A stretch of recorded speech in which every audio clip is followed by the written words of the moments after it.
আসসালামু আলাইকুম। আজ আমরা এনার্জি মিটারের মান্থলি অ্যাভারেজ পাওয়ার ফ্যাক্টর কিভাবে বের করতে হয় সে বিষয় নিয়ে ধারণা নেওয়ার চেষ্টা করব ইনশাআল্লাহ।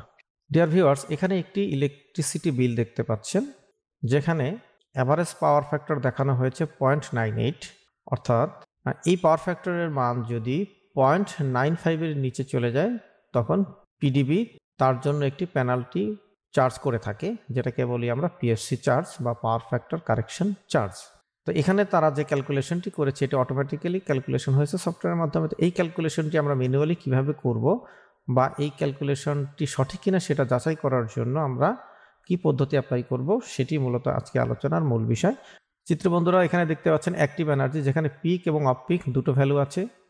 ঠিক একইভাবে রিঅ্যাক্টিভ এনার্জি, সেখানেও পিক এবং অফ পিক দুটো ভ্যালু আছে, যদিও পিক ভ্যালুটি 0 আছে। সেক্ষেত্রে আমরা টোটাল ভ্যালু হিসাবে এই অ্যামাউন্টটিকে ধরবো, আর এখানে টোটাল অ্যামাউন্ট হিসেবে আমরা দুটো অ্যামাউন্টকে যোগ করে নিব, অর্থাৎ এখানে 13,000 যোগ 6,000 সমান হবে 19,000। এটি হচ্ছে আমাদের অ্যাক্টিভ এনার্জি, আর রিঅ্যাক্টিভ এনার্জি হবে 4,000।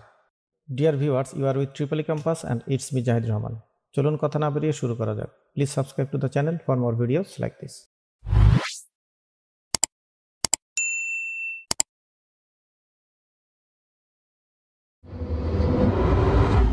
আমরা ইতিপূর্বে আজকের আলোচনার বিষয় সম্পর্কে অবগত হয়েছি। ধরে নিচ্ছি আমরা সবাই পাওয়ার ফ্যাক্টর সম্পর্কে ধারণা রাখি, তারপরেও আলোচনার স্বার্থে চলুন পাওয়ার ফ্যাক্টর সম্পর্কে আরেকবার জেনে নেওয়া যাক। পাওয়ার ফ্যাক্টরের সংজ্ঞা থেকে আমরা জানি ভোল্টেজ এবং কারেন্টের মধ্যবর্তী যে কোণ বা অ্যাঙ্গেল, সেই অ্যাঙ্গেলের কোসাইন মানকে, অর্থাৎ অ্যাঙ্গেলকে যদি আমরা কোসাইন দ্বারা গুণ করি তবে যে ভ্যালুটি পাই সেটি হচ্ছে power factor. On the other hand, একটি পাওয়ার ট্রায়াঙ্গেল থেকে আমরা বলতে পারি অ্যাক্টিভ পাওয়ার এবং অ্যাপারেন্ট পাওয়ারের অনুপাতকেও পাওয়ার ফ্যাক্টর বলে। এখন এই প্রতিটি প্যারামিটার্সের সাথে বা প্রতিটি পাওয়ারের সাথে যদি আমরা সময় বা আওয়ার দ্বারা গুণ করি তাহলে এটি হচ্ছে কিলোওয়াট আওয়ার, এটি হচ্ছে কেভিএ আওয়ার এবং এটি হচ্ছে কেভিএআর আওয়ার। অর্থাৎ এই ক্ষেত্রে আওয়ার বা সময় একটি নির্দিষ্ট, তাই এই তিনটি প্যারামিটার্সের সাথে আওয়ার দ্বারা গুণ করলে এর অনুপাত ঠিক থাকছে। আর এক্ষেত্রে যেহেতু আমরা 1 মাসের একটা সময় নিয়ে কাজ করছি, তো সেক্ষেত্রে সময়টা নির্ধারিত। তো অতএব এইখান থেকেও আমরা বলতে পারি অ্যাক্টিভ এনার্জি এবং অ্যাপারেন্ট এনার্জি বা আপাত এনার্জি এর অনুপাতকে পাওয়ার ফ্যাক্টর বলে। তো এই তো আমরা পাওয়ার ফ্যাক্টর সম্পর্কে ধারণা নিলাম। তো পাওয়ার ফ্যাক্টর সম্পর্কে স্বচ্ছ ধারণা নিতে পারলেই এই জাতীয় ক্যালকুলেশনগুলো আমরা খুব সহজেই আমাদের জ্ঞান দ্বারাই করে ফেলতে পারি। সেক্ষেত্রে সূত্র শেখার বা কারো কাছ থেকে ধার করার প্রয়োজন নেই। আর যদি আমরা এই বিষয়গুলো ভালো করে না বুঝি, না জানি, তাহলে অন্যের কাছ থেকে ধার করা সূত্র দিয়ে ক্যালকুলেশন করলেও সেটা দীর্ঘদিন মনে থাকবে না। কিন্তু আমরা বুঝে নিতে পারলে একবার ভালোভাবে, তাহলে নিজেরাই সেই আঙ্গিকে ফর্মুলা তৈরি করে ক্যালকুলেশন করতে পারবো।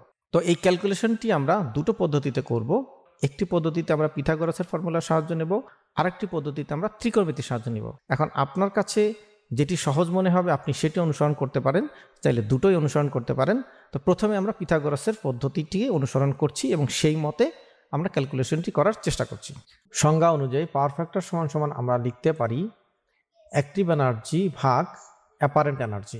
অতঃপর এটাকে আমরা অ্যাক্টিভ এনার্জি সমান সমান এবি বাহু, তাই আমরা এখানে এবি লিখলাম, এবং অ্যাপারেন্ট এনার্জি সমান সমান এসি বাহু, তাই আমরা এখানে এসি লিখলাম। এবার আমরা পিথাগোরাসের ফর্মুলার সাহায্য নেব। সেক্ষেত্রে এই অতিভুজ আমাদেরকে বের করতে হবে। আমরা বিদ্যুৎ বিল থেকে যে দুটো ভ্যালু পেয়েছিলাম তার মধ্যে একটি হচ্ছে অ্যাক্টিভ এনার্জি আর একটি হচ্ছে রিঅ্যাক্টিভ এনার্জি, যাহা আমাদের এই ত্রিভুজের ভূমি এবং লম্ব রেসপেক্টিভলি।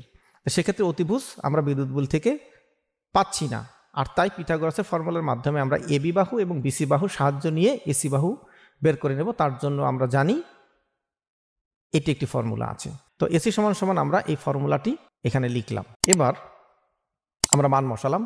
তাহলে আমরা এবি বাহু অর্থাৎ অ্যাক্টিভ এনার্জি সমান সমান পেয়েছিলাম অফ পিক এবং পিক এর দুটো ভ্যালুর যোগফল, অর্থাৎ এখানে 13,000 এবং 16,000, টোটাল হচ্ছে 19,000। আর রিঅ্যাক্টিভ কম্পোনেন্ট সমান সমান হচ্ছে 4,000।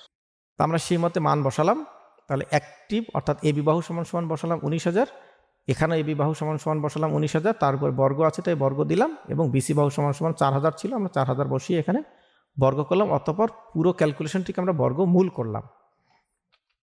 এবার আমরা ক্যালকুলেশন থেকে পেয়ে গেলাম পাওয়ার ফ্যাক্টর সমান সমান 0.98, যেটা আমরা কিছুক্ষণ আগে আমাদের এই বিদ্যুৎ বিলে দেখেছিলাম। তো ডিয়ার ভিউয়ার্স, এটা তো গেল পিথাগোরাসের ফর্মুলার পদ্ধতিতে পাওয়ার ফ্যাক্টর ক্যালকুলেশন করা বা করলাম। এবার আমরা ত্রিকোণমিতির পদ্ধতি অ্যাপ্লাই করব। ত্রিকোণমিতির ফর্মুলা অনুযায়ী ট্যান থিটা সমান আমরা জানি লম্ব ভাগ ভূমি, অর্থাৎ লম্ব এবং ভূমির অনুপাত। আর সেই মতে আমরা লিখলাম ট্যান থিটা সমান সমান বিসি ভাগ এবি, অর্থাৎ লম্ব ভাগ ভূমি। এখন আমরা এখান থেকে থিটা বের করব, অর্থাৎ এই অ্যাঙ্গেলের মানটা বের করব। এটা করলে তো শুধু অনুপাতটা বের হবে, সেখান থেকে অ্যাঙ্গেল বের হবে না, আমরা অ্যাঙ্গেল বের করব। আর পাওয়ার ফ্যাক্টর সমান সমান যেহেতু কস থিটা, অর্থাৎ ট্যান থিটার মানটা বের করলেও সেটা ক্যালকুলেশন হবে না বা পাওয়ার ফ্যাক্টর হবে না। সেক্ষেত্রে প্রথমে আমরা থিটার মান বের করব, থিটা থেকে আমরা কস থিটাতে রূপান্তর করব। তো সেক্ষেত্রে আমরা থিটা সমান সমান জানি ট্যান ইনভার্স বিসি ভাগ এবি, অর্থাৎ এই ইকুয়েশনটাকে আমরা রিঅ্যারেঞ্জ করলাম। এবার আমরা বিসি এবং এবির মান বসালাম এবং এই মান অনুযায়ী আমরা এখানে তার ফিগারগুলো বসালাম, ম্যাথমেটিক্যাল ফিগার, অর্থাৎ KVAR-H, অর্থাৎ বিসি বাহু যেটা 4000 ছিল, এবং KWH যেটা টোটালটা পিক অফ পিক মিলিয়ে 19000 ছিল। এখন ক্যালকুলেশন করলে আমরা থিটার মান পেয়ে গেলাম 11.89, অর্থাৎ এটি হচ্ছে আমাদের এই অ্যাঙ্গেল, অর্থাৎ অ্যাপারেন্ট এনার্জি এবং অ্যাক্টিভ এনার্জির মধ্যবর্তী কোণ। এখন এই কোণটাকে যদি আমরা কোসাইন দ্বারা গুণ করি তবেই আমরা আমাদের পাওয়ার ফ্যাক্টরটা পাবো। তাই আমরা কোসাইন বা কস দিয়ে গুণ করলাম থিটাকে, অর্থাৎ কস থিটা সমান সমান আমরা পেয়ে গেলাম 0.98। অতঃপর পাওয়ার ফ্যাক্টর সমান সমান আমরা পেয়ে গেলাম 0.98। ডিয়ার ভিউয়ার্স, বিষয়িত আলোচনাটি যদি আপনাদের কাছে হেল্পফুল এবং এনজয়েবল হয়ে থাকে তবে বিভিন্ন প্ল্যাটফর্মে বেশি বেশি শেয়ার করে অন্যদের দেখার সুযোগ করে দেওয়ার জন্য অনুরোধ রইল। কথা হবে পরবর্তী ভিডিওতে। সে অবধি সবাই ভালো থাকুন, সুস্থ থাকুন এবং ট্রিপলি ক্যাম্পাসের সাথেই থাকুন। আল্লাহ হাফেজ।